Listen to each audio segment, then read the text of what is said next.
Second world war के बाद एक जर्मन सोल्जर को रूसिया की साइबेरिया नामक एक जेल में बंदी बनाकर रखा गया था।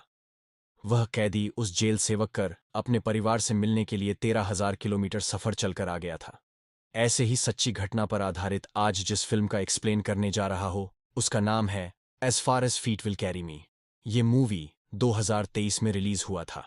तो फिर चलिए शुरू करते हैं आज के वीडियो। तो इस कहानी के शुरू में हम एक आदमी को देखते हैं जो एक बर्फानी मैदान में है और एक सील का पेट काटते हुए वह अपना पांव सील के पेट के अंदर रख देता है, जिसके बाद वो सील की खाल को बालकर अपने पांव के जख्मों की पट्टी करता है ताकि वो अपना आगे का सफर तय कर सके, क्योंकि क्लेमेंस नाम के इस सोल्जर को इस बर्फानी मैदान में कई हजार किलोमीटर का सफर तय करना है।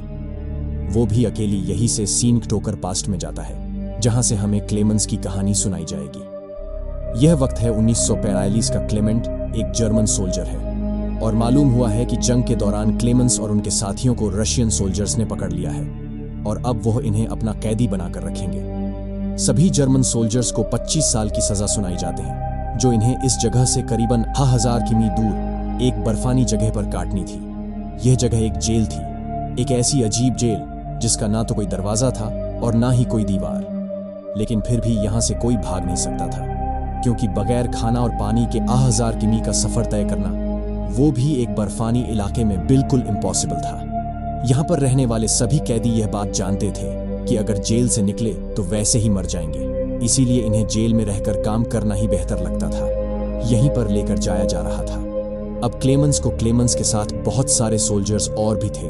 8000 माइल्स तक तो इन्हें ट्रेन का सफर करवाया जाता है, जिसके बाद रेलवे लाइन खत्म हो जाती है और इन्हें जेल तक यानी 2000 किमी पैदल सफर तय करना पड़ता है। इतने वक्त में इन्हें खाने को भी बहुत कम दिया जा रहा था और ठंड भी बहुत ज्यादा थी। इस बर्फानी मैदान में काफी लोग, भूख से तो काफी लोग सर्दी से मरते जा रहे थे, लेकिन बाकी कैदियों के पास भी कोई और रास्ता नहीं था सिवाय चलने के। करीब 1.5 साल तक चलने के बाद यह लोग अपनी जेल में पहुंच जाते हैं क्या, पर माइंस में पहले ही बहुत सारे जर्मन सोल्जर्स काम कर रहे हैं और अब लेमन्स और उसके साथियों को भी इसी माइंस में काम करने के लिए लगा दिया जाता है। काफी सालों की कड़ी मेहनत और रशियन सोल्जर्स के टॉर्चर के बाद जैसे ये लोग अब यहाँ से भागना भी नहीं चाहते, लेकिन अब यहाँ काम करने वाले क्लेमेंस को यकीन था कि एक दिन वो यहाँ से जरूर भाग निकलेगा। उसके पास यहाँ से भागने की वजह थी। उसकी वाइफ और बेटी। एक दिन क्लेमेंस को मौका मिल भी जाता है और वह यहाँ से कोयला ले जाने वाली वैगन के अंदर छुप जाता है। इसमें चढ़क क्लेमेंस खुश था। उसे लगा कि अब वह बच गया, अब वो अपने शहर जल्द ही लौट जाएगा। लेकिन उसकी बदकिस्मती के अचानक से वो वगन गई और उसके सामने आ गया एक रशियन सोल्जर जो उसे अब पकड़ चुका था। सजा के तौर पर लेमस को ओपन एयर सेल में बंद कर दिया जाता है। सर्दी बहुत ज्यादा थी और रात में होने वाली बारिश ने क्लेमेंस की तबीयत बहुत खराब कर दी थी। सुबह होते ही यहाँ पर वार्डन आता है, जो इस जेल से निकालकर क्लेम के ऊपर कोई टॉर्चर नहीं करता, बस उससे इतना कहता है कि तुम्हारे साथ ही तुम्हारा इंतजार कर रहे हैं। सुकून का सांस लेते ही जैसे क्लेम अब माइंड के अंदर गया तो उसे वर्डेड की बात समझ आ गई कि तुम्हारे साथ ही तुम्हारा इंतजार कर रहे हैं। यहाँ जेल में मौजूद सबके सब कैदी उसे मारने के लिए हथियार लेकर खड़े हुए थे, क्योंकि उसके भागने के गुस्से में वार्डन ने इन सब का 5 दिन का खाना बंद कर दिया था। बेचारे क्लेम को नाचार इन सब की मार खानी पड़ती है, जिससे वह बहुत ज्यादा जख्मी हो जाता है। क्लेमेंस को अब एक डॉक्टर के पास लेकर जाया जाता है, जो क्लेमेंस का इलाज करता है। होश में आते ही क्लेमेंस डॉक्टर से रिक्वेस्ट करता है, प्लीज एस वाइफ को एक लेटर लिख दो। लेकिन डॉक्टर बताते हैं कि यहाँ से कोई भी लेटर बाहर नहीं जा सकता। डॉक्टर क्लेमेंट को बताते हैं कि इस जेल के चारों तरफ कोयले की कांड है, जिनमें से हर टाइम कार्बन निकलता है, जो हमारी बॉडी के लिए जहर है, जो जहर आहिस्ता आहिस्ता करके यहाँ पे रहने वाले हर एक इंसान को मार डालेगा। डॉक्टर ही क्लेम को अपनी कहानी सुनाते हैं और बताते हैं कि वह भी एक जर्मन सोल्जर थे और यहाँ एक कैदी बनकर ही आए थे। उन्होंने भी यहाँ से भागने की कोशिश की थी, लेकिन अपनी कोशिश में वो नाकाम हो गए, जिसके बाद उन्होंने भी अपनी इस लाइफ को एक्सेप्ट कर लिया। दोबारा कई मर्तबा उसे ख्याल आया था यहाँ से भागने का, लेकिन जब उसे बात मालूम हुई कि उसे कैंसर है तो तब उसने यहाँ से भागने की सारी ख्वाहिशें खत्म कर दी। लेकिन क्लेम के अंदर भागने का जज्बा देखते हुए वो क्लेम की मदद को राजी हो जाता है। डॉक्टर क्लेम को एक ओवरकोट, खाने का कुछ सामान, एक बंदूक और कुछ गोलियां देता है, जो वक्त पड़ने पे उसके काम आ सकती थी। डॉक्टर ने उसे कंपास भी दी थी और यहाँ से बाहर निकलने का रास्ता भी बताया था। उसके बताए रास्ते पे रात के अंधेरे में लेमन यहाँ से बाहर निकल जाता है। लेमन को यह बात मालूम थी कि यहाँ से अपने घर तक जाने के लिए उसे 14 किमी का सफर तय करना होगा। वो लगातार चलता रहता है और जैसे ही क्लेम के भागने की खबर वर्डन को मिलती है तो वर्डन उसके बारे में पूछने के लिए डॉक्टर के पास आता है, लेकिन देखता है कि डॉक्टर ने तो पहले से ही सुसाइड करनी थी। उससे में वर्डन कैदियों के पास जाकर पूछताछ करने की कोशिश करता है, लेकिन किसी को कुछ मालूम नहीं था। देखते ही देखते 5 दिन गुजर जाते हैं। वर्डन की टीम आसपास का एक 100 किमी का सारा इलाका छान मार रही थी, लेकिन गेमन इन्हें वहां कहीं नहीं मिला था। 100 किमी से आगे चलना तो एक इंसान के लिए इम्पॉसिबल सा लगता था। रिसर्च टीम वार्डन से कहती है, हमें लगता है कि क्लेम मर गया होगा, लेकिन वार्डन जानता था कि क्लेम बहुत स्ट्रांग है। इतनी जल्दी वो मरने या हार मानने वाला नहीं। सीन कट होकर दिखाया जाता है कि क्लेमेंस को भागे हुए आज 15 दिन गुजर चुके हैं। लेमस के पास जो खाना था वो भी खत्म हो चुका है और उसके चारों तरफ सिर्फ बर्फ ही बर्फ है। जेल से तो वो काफी दूर निकल आया है, लेकिन इतनी ठंड में सरवाइव करना उसके लिए मुश्किल हो रहा है। उसके अंदर इतनी भी ताकत ही है कि वो अगला कदम भी बढ़ा सके, इसीलिए वो बर्फ में ही ले जाता है। लेमस को यही करीब एक सील दिखाई देती है, जिसे देखते ही वह अपनी पिस्टल निकाल लेता है। वो इस सील का शिकार करना चाहता था, लेकिन कांपते हाथों के साथ उसका निशाना चूक जाता है और खतरे का अंदाजा होने पर सील अपनी जान बचाकर वहां से भागने लगती है। क्लेमन, जिसे अब जिंदा रहने की एक छोटी सी उम्मीद मिली थी, वो इस उम्मीद को नहीं छोड़ना चाहता था। अपनी पूरी ताकत लगाकर वो इस सील को पकड़ने के लिए आगे बढ़ता है, लेकिन उसकी बुरी किस्मत या उसके पांव के नीचे बर्फ का तोता टूट गया था। उसका पांव बर्फ के ठंडे पानी के अंदर चला गया और अपनी जान बचाने के चक्कर में जब वह पूरी ताकत से बाहर आया तो उसकी टांग जख्मी हो गई। पांव में दर्द के बावजूद वो सील के पीछे जाता है और उसे मारने में कामयाब हो जाता है। अब क्लेमेंस का खाने का प्रॉब्लम तो सॉल्व हो चुका है, लेकिन उसके आसपास कुछ भी नहीं है। अपने मेंटल स्टेट को ठीक रखने के लिए वह अपने आप से ही बातें करने लगता है और अपने रास्ते का अंदाजा लगाने के लिए वो बार बार अपने कंपास में देखता रहता है। यहाँ जो उसने सील पकड़ी थी, उससे क्लेमेंट के दिन के खाने का इंतजाम हो गया था। साथ ही में क्लेम ने उसकी खाल से अपनी पट्टी भी कर ली थी। ये वही सीन था जो हमें मूवी के शुरू में दिखाया गया। यह करने से उसके पांव को काफी आराम मिला और उसे दोबारा सफर करने की ताकत मिल गई। खमत अब हिम्मत से आगे बढ़ता रहा और उसे कुछ ही दूरी पे एकदम से एक दरख्त दिखाई दिया। इस दरख्त को देखकर वह इतना खुश हुआ था जैसे उसे कोई खजाना मिल गया हो। असल में ऐसी बर्फानी जगह में दरख्त का मिलना एक पॉजिटिव इंडिकेटर था। इस बात का सबूत था कि यह बर्फानी मैदान खत्म होने वाला है और आगे जंगल शुरू होने वाला है, जहां पर जिंदा रहने की उम्मीद काफी हद तक बढ़ जाती है। खुशी से वह जाकर इस दरख्त को गले लगा लेता है और थोड़े ही यहाँ के चलने पर खुशकिस्मती से उसकी सोच के मुताबिक उसे जंगल भी मिल जाता है। वह यहाँ बहुत खुश था। लकड़ियां जमा करके रात में वह आग जलाता है और सुकून से रात गुजारता है, पर अगली रात उसके ऊपर सुकून की थी या नहीं, यह कोई नहीं जानता था।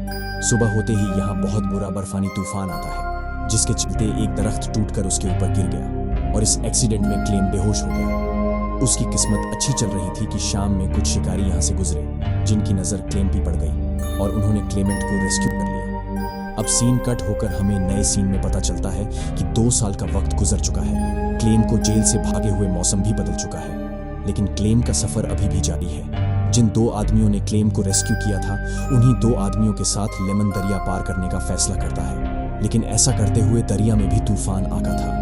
पानी का बहाव इतना ज्यादा था कि इन्हें अपनी बोट को कंट्रोल करना मुश्किल हो रहा था। ऐसे में एक आदमी बैलेंस बिगड़ने की वजह से पानी में डूब गया। उसे बचाने के लिए लेमन ने अपनी जान पा खेलते हुए पानी में जम गई थी और उसे बचाकर बाहर ले आया, लेकिन बाहर आते ही इन्होंने देखा कि इनका तीसरा साथी वो बहुत खुदगर्ज था।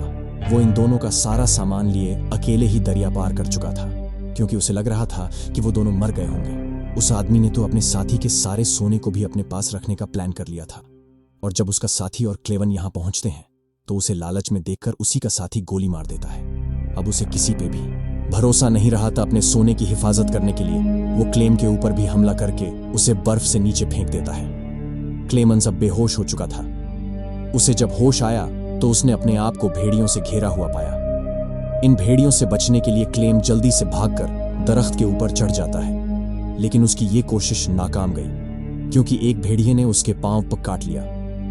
इससे पहले कि वो भेड़िया उसे नीचे खींच के उसे पूरी तरह मार डालता, यहाँ एक इलाके का आदमी गोलियां चलाकर सभी भेड़ियों को भगा देता है, और किस्मत से किसी फरिश्ते की तरह एक और मेतबा क्लेमेंट को रेस्क्यू कर लिया जाता है। वह आदमी क्लेमेंट को अपने गांव ले आया था, जहां उसका अच्छा देखभाल और इलाज हुआ। उसे आराम मिला और क्लेम पहले की तरह सेहतमंद हो गया। लेकिन क्लेम की मुश्किलें, वो तो जैसे खत्म होने का नाम ही नहीं ले रही थी। एक दिन उसे मालूम हुआ कि वर्डन ने उसके वांटेड पोस्टर पूरी दुनिया में फैला दिए हैं और किसी भी वक्त अब कोई भी उसे पकड़ सकता है। इसलिए ज्यादा देर यहां रुकना उसके लिए सेफ नहीं था।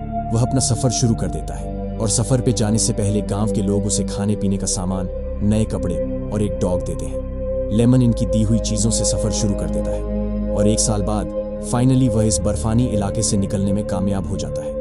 यहाँ भागते हुए उसका डॉग उसे एक फैक्ट्री में ले जाता है। यहाँ पर लोग लकड़ियां काटने का काम करते थे। खाने का वक्त था। ये लोग लेमन को खाना देते हैं। मन पेट भर के खाना खाता है, जिसके बाद यहाँ का ओनर उसे बताता है कि उनकी मालगाड़ी उसे अगले शहर तक पहुंचा सकती है। ये जानकर उसे बहुत खुशी हुई। वो खुशी खुशी ट्रेन में बैठ गया, लेकिन उसे नहीं पता था कि यह मेहरबानी उस ओनर ने की क्यों थी। असल में वो क्लेम के वांटेड पोस्टर देख चुका था।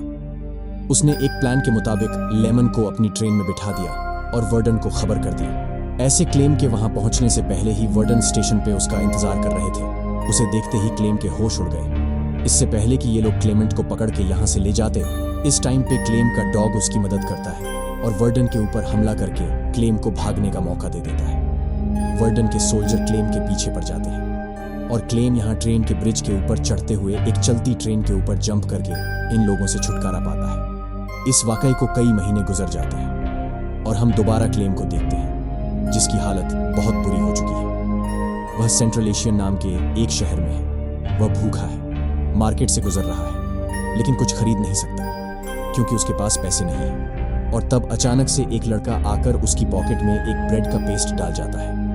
असल में 2 औरतें उसकी हालत को देखकर समझ गई थीं कि वह भूखा है।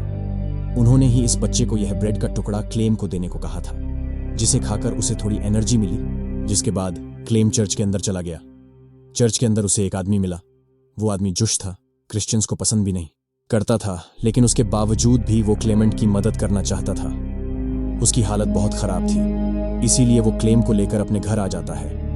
क्लेम यहाँ उसके घर अपना हुलिया दुरुस्त करता है और इस आदमी से कोई सवाल जवाब नहीं करता। ये आदमी अब उसे कहकर जाता है, तुम यही रुको, मैं तुम्हारे लिए कुछ खाने को लेकर आता हूं। क्लेम हाँ में सर हिला देता है और वह आदमी वहां से चला जाता है। आदमी जब घर वापस आया तो क्लेम वहां कहीं नहीं था। उसे जल्दी से जाकर चर्च में देखा तो उसे वहां क्लेम मिल गया। उस आदमी की सवालिया नजरिया लेमन से पूछ रही थी कि आखिर तुम यहां क्या कर रहे हो। वो जिस पर लेमन जवाब देता है, मुझे अब किसी पे भरोसा नहीं रहा। मैं जानता हूं कि तुमने भी मेरे वांटेड पोस्टर देखे हैं और तुम भी मुझे वर्डन के हवाले करना चाहते हो। जिस पर वो जश आदमी कोई सवाल जवाब नहीं करता और उसे एक पासपोर्ट पकड़ा देता है, जिसके अंदर तकरीबन उसी के जैसे आदमी की एक तस्वीर लिखी थी। लेमन अभी भी हैरान था कि यह आदमी उसकी क्यों मदद कर रहा है, लेकिन खैर वो उसे अपना पासपोर्ट और पास लेकर उसका शुक्रिया अदा करते हुए यहां से निकल जाता है। अब वो अपनी मंजिल के बहुत करीब था। उसका सफर खत्म होने वाला था। उसे बस रशिया और जर्मनी के बॉर्डर तक जाना था। पास भी उसके पास था। वो एक वैन में लिफ्ट ले लेता है, जो उसका काफी सारा सफर आसान कर देती है। लेकिन आगे सड़क खराब होने की वजह से क्लेम को दोबारा पैदल चलना पड़ा। क्लेवन यहाँ स्टाफ के पास जाकर स्टाफ को अपना पास दिखाता है। पास चेक करवाते हुए क्लेवन थोड़ा घबरा रहा था कि कहीं आदमी उसे पहचान ना ले, लेकिन ऐसा कुछ नहीं हुआ और यहाँ बैठे हुए दूसरे सोल्जर ने उसे उसका पास वापस कर दिया। उसने जैसे ही अगला कदम बढ़ाया तो अब उसके सामने वार्डन था। डेमन रशिया की अदूत से बाहर निकल चुका था।